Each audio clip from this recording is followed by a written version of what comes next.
As terras papais ou estados papais correspondiam a uma área de cerca de 38 mil quilômetros quadrados. Quando Napoleão III removeu as tropas, as terras papais foram invadidas pela Itália, que agregou seu domínio a tais terras, incluindo Roma, que se tornou a capital. Essa briga entre Itália e Santa Sé durou cerca de 60 anos e foi resolvida através do já citado Tratado de Latrão em 1929. Como a Itália sofria muito com esse desentendimento, inclusive no cenário internacional, Benito Mussolini, primeiro-ministro na época e líder do fascismo italiano, começou a articular uma maneira de resolver esse problema. Sem contar que lhe daria um grande prestígio tal pacificação. Depois de 2 anos de negociação, o acordo foi assinado e tinha 3 partes principais. A primeira parte garantia a criação e soberania do Vaticano. A Itália não iria interferir em seus negócios. A segunda parte tinha o ensino do catolicismo como disciplina obrigatória, além de garantir a ação de grupos católicos em território italiano. E a terceira parte, um acordo financeiro onde a Itália deveria indenizar a Santa Sé em torno de 1 bilhão e 600 milhões de dólares nos dias de hoje. Muita grana, por assim dizer, mas de onde vieram essas terras? Como a Santa Sé possuía tanta terra? Bom, como dissemos no início do vídeo, a instituição vive de doações. Logo, as terras foram doações que os fiéis, e em maior medida os cristãos mais afortunados, foram doando à igreja ao longo dos anos.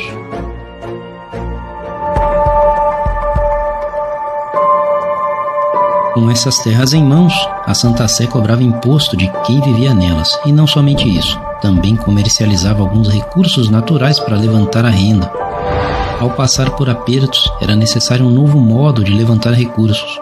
Ou aumentavam o valor dos impostos, o que provavelmente traria um alto descontentamento, ou criavam uma nova maneira de capitalizar. Nessas horas, a criatividade humana não tem limite. Dessa necessidade nascem as indulgências.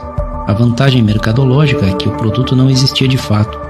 Ele só existia na cabeça daqueles que tinham muito medo de ir para o inferno.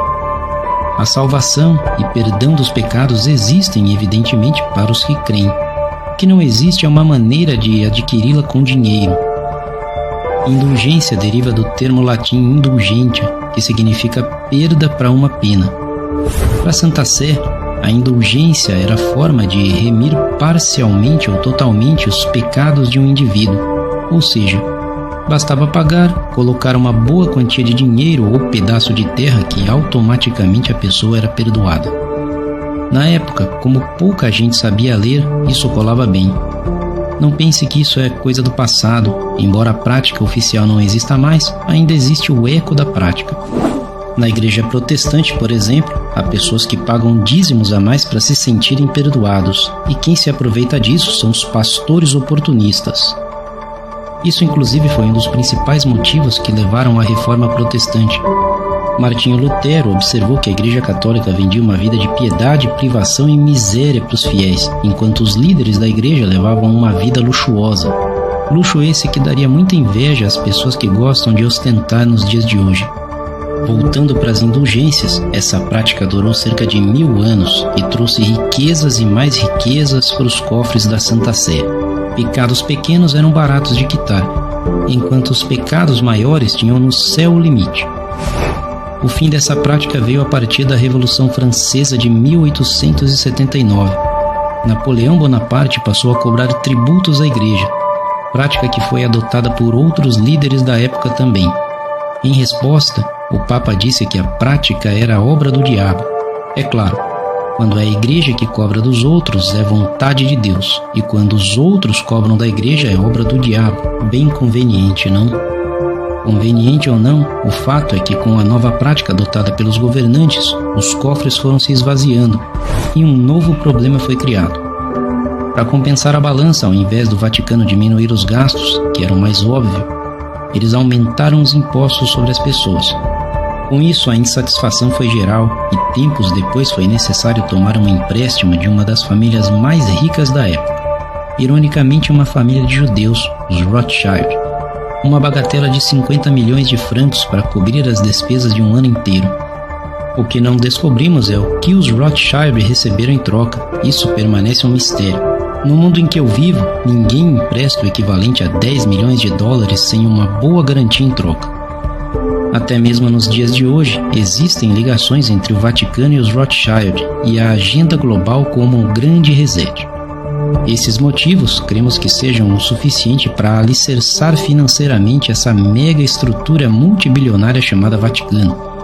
Novamente, não é uma crítica à fé individual das pessoas, é pela boa-fé delas que esses líderes continuam esbanjando. Estamos apenas listando acontecimentos históricos que os católicos, gostando ou não, realmente aconteceram.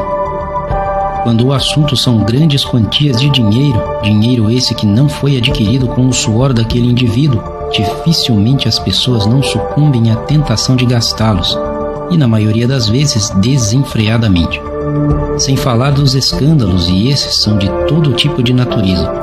Alguns foram citados de forma um pouco mais detalhada, outros, como os famosos escândalos sexuais, não foram nem sequer mencionados. Há inclusive acordos que, se somados, chegam à casa dos bilhões de dólares para encobrir tais escândalos.